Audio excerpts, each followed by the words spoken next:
জ্যৈষ্ঠ মাসের শেষ মঙ্গলবার বছরের এমন একটি গুপ্ত তিথি যেদিন মা মঙ্গলচণ্ডীর কাছে একটি বিশেষ ফল অর্পণ করলে দূর হয় সংসারের অশান্তি, বন্ধ হয় অকারণ দুঃখ, এমনকি খুলে যেতে পারে ভাগ্যের বন্ধ দরজাও।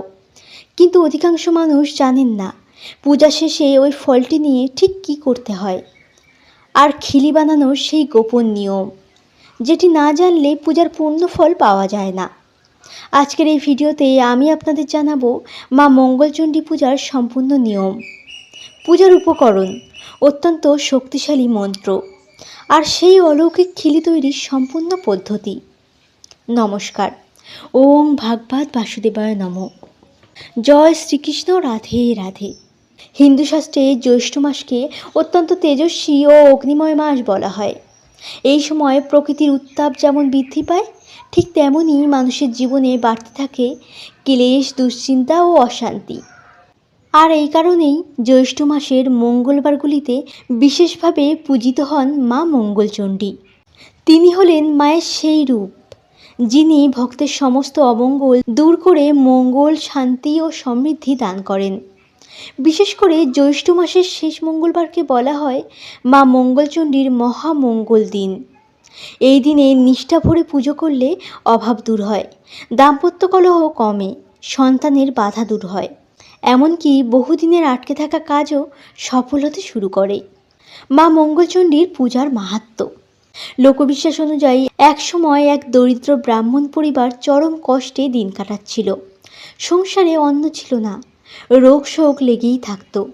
একদিন স্বপ্নে ব্রাহ্মণী দেখলেন এক উজ্জ্বল দেবী মূর্তি বলছেন, জ্যৈষ্ঠ মাসের শেষ মঙ্গলবার আমার পূজা করো, একটি ফল অর্পণ করো, আর পূজা শেষে সেই ফল দিয়ে খিলি তৈরি করে ভক্তি ভরে গ্রহণ করো, তোমাদের অমঙ্গল দূর হবে।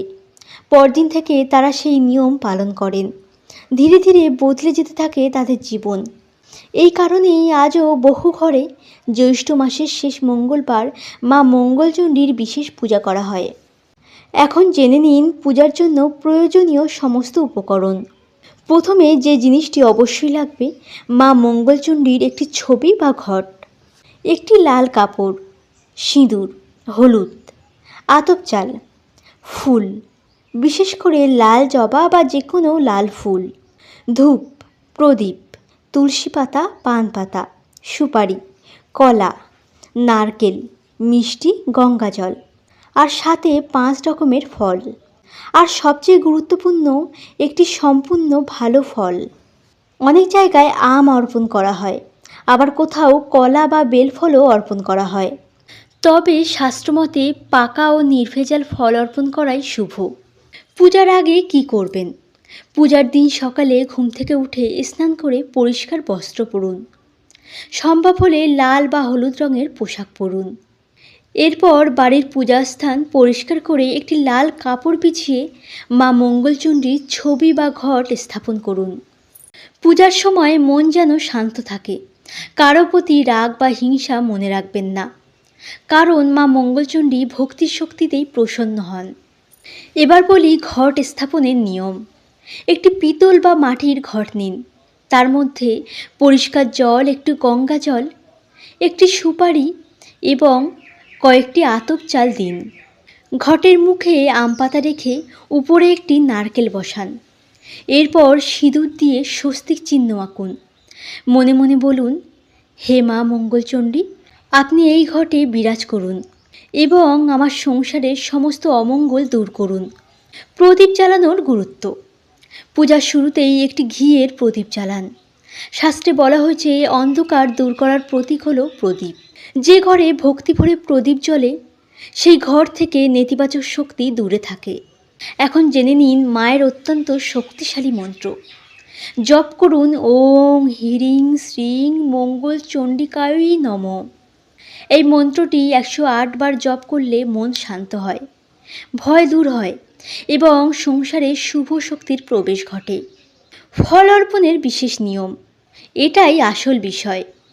মায়ের সামনে একটি পরিষ্কার থালায় সেই বিশেষ ফলটি রাখুন। ফলের ওপর অল্প সিঁদুর ও ফুল দিন। এরপর 2 হাত জোর করে বলুন, হে মা, যেমন এই ফল পরিপূর্ণ, তেমনই আমার জীবনকে পূর্ণতা দিন। আমার সংসারের অমঙ্গল দূর করুন। এরপর মন্ত্র জপ করুন। পূজা শেষে ফলটি নিয়ে কি করবেন, এটাই সবচেয়ে গুরুত্বপূর্ণ অংশ। অনেকেই পূজা শেষ হওয়ার পর সেই ফলটি সাধারণ প্রসাদের মতো খেয়ে নেন, কিন্তু শাস্ত্রীয় লোকাচারে বলা হয়েছে ওই ফল দিয়ে খিলি তৈরি করতে হয়। ওই খিলি হলো মায়ের আশীর্বাদ ধারণ করার এক বিশেষ প্রতীক। খিলি বানানোর সম্পূর্ণ পদ্ধতি মন দিয়ে শুনুন। প্রথমেই একটি সতেজ পান পাতা নিন, তার মধ্যে দিন অল্প সুপারি কুচি, এলাচ, লবঙ্গ, সামান্য মিষ্টি নারকেল কোড়ানো আর পূজায় অর্পণ করা ফলের ছোট ছোট টুকরো। এরপর পান পাতাটি সুন্দরভাবে মুড়ে একটি খিলির আকার দিন। অনেকে এর মধ্যে গুলকন্দও ব্যবহার করেন, তবে তা সম্পূর্ণ ঐচ্ছিক।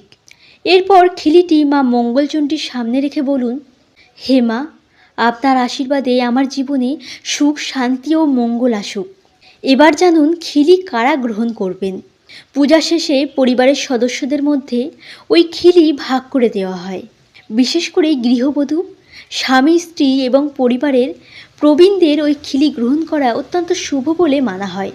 লোকবিশ্বাস অনুযায়ী ওই খিলি গ্রহণ করলে সংসারের অশান্তি কমে, অর্থকষ্ট হ্রাস পায়, দাম্পত্য সম্পর্ক মজবুত হয়, নেতিবাচক শক্তি দূরে থাকে। খিলি গ্রহণের সময় কি বলবেন? খিলি মুখে দেওয়ার আগে মনে মনে বলুন, মা মঙ্গলচণ্ডীর কৃপায় আমার জীবনের সমস্ত অমঙ্গল দূর হোক। এই দিনে যেসব ভুলগুলি একদম করবেন না। পূজার সময় রাগ করবেন না, অশুচি অবস্থায় পূজা করবেন না, পচা বা কাটা ফল অর্পণ করবেন না, পূজার ফল অপচয় করবেন না, ভক্তি ছাড়া শুধুমাত্র নিয়ম পালন করবেন না। মা মঙ্গলচণ্ডীর কৃপা লাভের গোপন উপায়: যদি সম্ভব হয় এই দিনে একজন দরিদ্র মানুষকে ফল বা মিষ্টি দান করুন। মনে করা হয় দান ছাড়া পূজা অসম্পূর্ণ। আর যিনি ভক্তি ভরে অন্যকে খাওয়ান, মা তার ঘরে অন্নে পূর্ণ রাখেন। সন্ধ্যার বিশেষ নিয়ম: সন্ধ্যাবেলায় আবার একটি প্রদীপ জ্বালান। এরপর মায়ের নাম স্মরণ করে বলুন, জয় মা মঙ্গলচণ্ডী। এই সময় শঙ্খ বাজানো অত্যন্ত শুভ। এবার বলি একটি অলৌকিক লোককথা। গ্রামের এক গৃহবধূ বহু বছর ধরে অভাবের মধ্যে জীবন কাটাচ্ছিলেন। কারো সঙ্গে বনিবনা হতো না, স্বামীর কাজেও বাধা আসছিল। এক বৃদ্ধা তাকে বললেন জ্যৈষ্ঠ মাসের শেষ মঙ্গলবার মা মঙ্গলচণ্ডীর পূজা করতে। তিনি নিষ্ঠা ভরে পূজা করেন, ফল অর্পণ করেন এবং খিলি তৈরি করে পরিবারের সবাইকে দেন।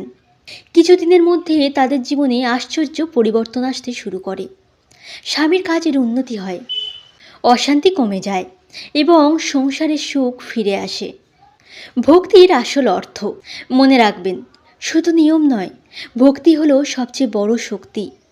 মা কখনো ধনসম্পদ দেখেন না, তিনি দেখেন আপনার মন কতটা পবিত্র। সমাপ্তির আগে অত্যন্ত শক্তিশালী একটি কথা আপনাদের বলে যাই। হয়তো আপনার জীবনে এখন অনেক সমস্যা চলছে, অভাব, অশান্তি, চিন্তা অথবা বারবার ব্যর্থতা। কিন্তু বিশ্বাস রাখুন, মায়ের কৃপা এলে এক মুহূর্তেই বদলে যেতে পারে সব কিছু। জ্যৈষ্ঠ মাসের শেষ মঙ্গলবার ভক্তি ভরে মা মঙ্গলচণ্ডীর পূজা করুন, একটি ফল অর্পণ করুন আর সেই পবিত্র খিলি পরিবারের সঙ্গে ভাগ করে নিন। দেখবেন ধীরে ধীরে জীবনে ফিরে আসছে শান্তি ও মঙ্গল। মা মঙ্গলচণ্ডীর আশীর্বাদে আপনার জীবনের সমস্ত অমঙ্গল দূর হোক। কমেন্টে লিখুন জয় মা মঙ্গলচণ্ডী আর এই ভিডিওটি শেয়ার করুন, যাতে আরও মানুষ মায়ের এই অলৌকিক পূজার মাহাত্ম্য জানতে পারেন। নমস্কার। হরে কৃষ্ণ।